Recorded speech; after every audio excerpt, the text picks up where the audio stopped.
2012 সালে বিয়ে করি। বিয়ের সময় কাবিন দেওয়া হয়েছিল 6 লক্ষ টাকা। এটা হচ্ছে আমার জীবনের ঘটনা। তো যখন 12 সালে বিয়ে করি, 6 লাখ টাকা কাবিন, তখন ইনকাম অত ছিল না। খুব সামান্য পরিমাণ কিছু ইনকাম করতাম চাকরি করে। তো সেই ইনকাম দিয়ে এই 6 লাখ টাকা পরিশোধ করা মানে কোনোভাবে আমার পক্ষে সম্ভব ছিল না। আর কাবিন তো জোর জবরদস্তি করে 6 লাখ টাকা দিয়ে দিছে। তো আর এত টাকা কিভাবে পরিশোধ করব? তো বাসর ঘরে গিয়ে আগে তো শুনছি অনেকে নাকি এরকম করছে, তাদের পদ্ধতি অবলম্বন করছি, তবে একটু ভিন্ন উপায়ে।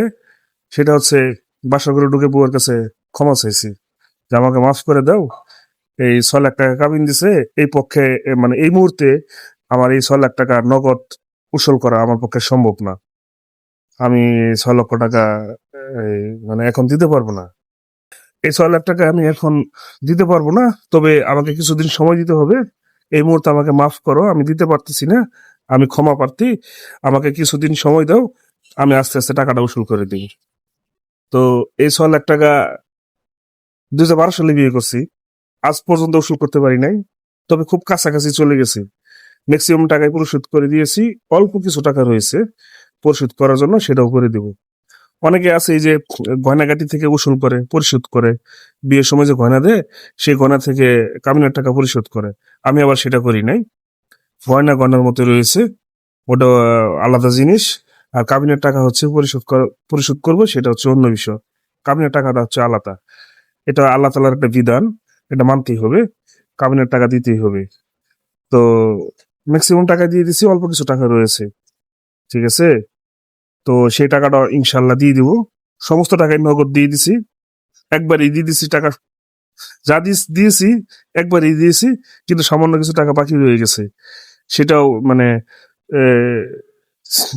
13 বছরে যেহেতু ফুল পরিশোধ করতে পারি নাই, তবে কবে পরিশোধ করতে পারবো জানি না। তবে 2-4 বছরের ভিতরে অল্প যে কিছু টাকা রয়েছে সেটাও পরিশোধ করে দিব। তার আগেও করে দিতে পারি, তারপরে অবশ্য যাব না। এই 2-4 বছরের ভিতরেই পরিশোধ করে দেবো।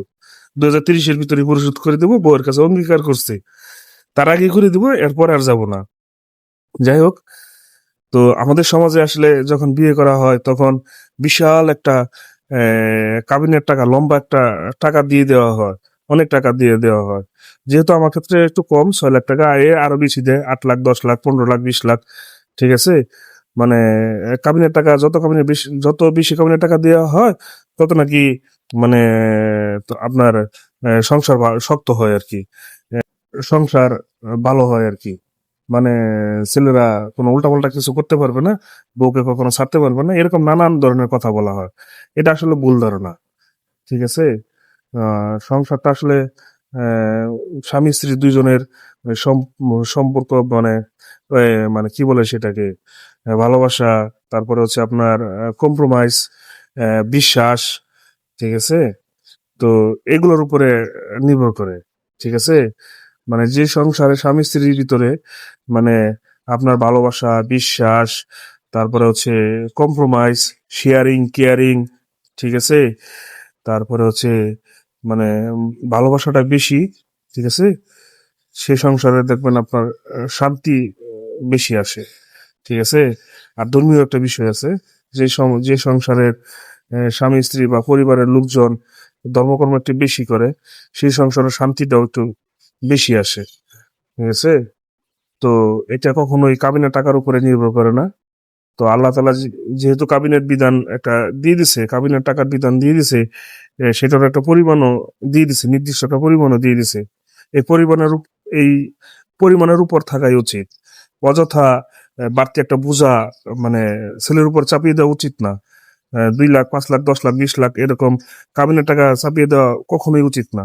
মানে যতটুকু সামর্থ্য দিতে পারবে, নগদ একসাথে দিয়ে দিতে পারবে, ততটুকুই মানে কাবিনের টাকা দিয়ে দেওয়া, মানে কাবিন ততটুকুই রাখা উচিত, ঠিক আছে। অযথা মানে অনেক টাকা কাবিন দেওয়াটা কখনোই সমুচিত না, কখনোই ভালো না, ঠিক আছে।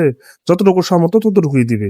আমাদের সমাজে ম্যাক্সিমাম আমাদের সমাজে যাদের কাবিনের টাকা বেশি, আমাদের সমাজে যাদের কাবিনের টাকা বেশি দেওয়া হয়, ম্যাক্সিমাম এই বাসা করে ঢুকে বউয়ের কাছে ক্ষমা চায়। এই ক্ষমা চাওয়াটার দরকার কি? ইসলামে আছে, শরীয়তে আছে যে কাবিনের টাকা পরিশোধ করে তারপরে স্বামী স্ত্রী একসাথে রাতে ঘুমানোর কথা বলছে। যে কাবিনের টাকা যদি পরিশোধ করতে না পারে তাহলে স্বামী স্ত্রী রাত্রে বেলা একসাথে ঘুমাবে না, এরকম বলছে। তো সেক্ষেত্রে আমরা কাবিনের টাকাটা খুব মানে শরিয়া যেভাবে বলছে, যতটুকু রাখছে ইসলামের বিধান যতটুকু রাখছে ততটুকুই রাখি, যাতে করে ছেলের জন্য কাবিনের টাকাটা পরিশোধ করতে সহজ হয়। ঠিক আছে। আর দাম্পত্য জীবন সুখের হয় সেটা হচ্ছে এ, ভালোবাসার উপরে, ঠিক আছে, বিশ্বাসের উপরে। সেটা কাবিনের টাকার উপরে কখনোই সম্ভব হয় না। আহ, দাম্পত্য জীবন সুখের হয় না। ঠিক আছে। কেউ থাকলে এমনি থাকবে, কেউ না থাকলে হাজার কাবিনের টাকা দিলেও থাকবে না। ঠিক আছে। সো আমাদের মানে এই জিনিসটা করা উচিত যে শরিয়ার বিধান অনুযায়ী যতটুকু কাবিনের টাকা রাখা উচিত, থাকা উচিত অতটুকুই রেখে, মানে কাবিনের টাকা রেখে বিয়ে করা উচিত।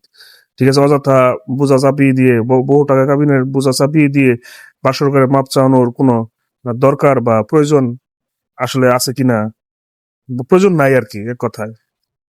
তো ইনশাল্লাহ আমরা এটা থেকে আস্তে আস্তে বেরিয়ে আসবো, এই আশা রাখি। সবাই ভালো থাকবেন, সুস্থ থাকবেন। আসসালামু আলাইকুম। আর আমার জন্য দোয়া করবেন অতি সত্বর যাতে কাবিনের টাকাটা পরিশোধ করতে পারি।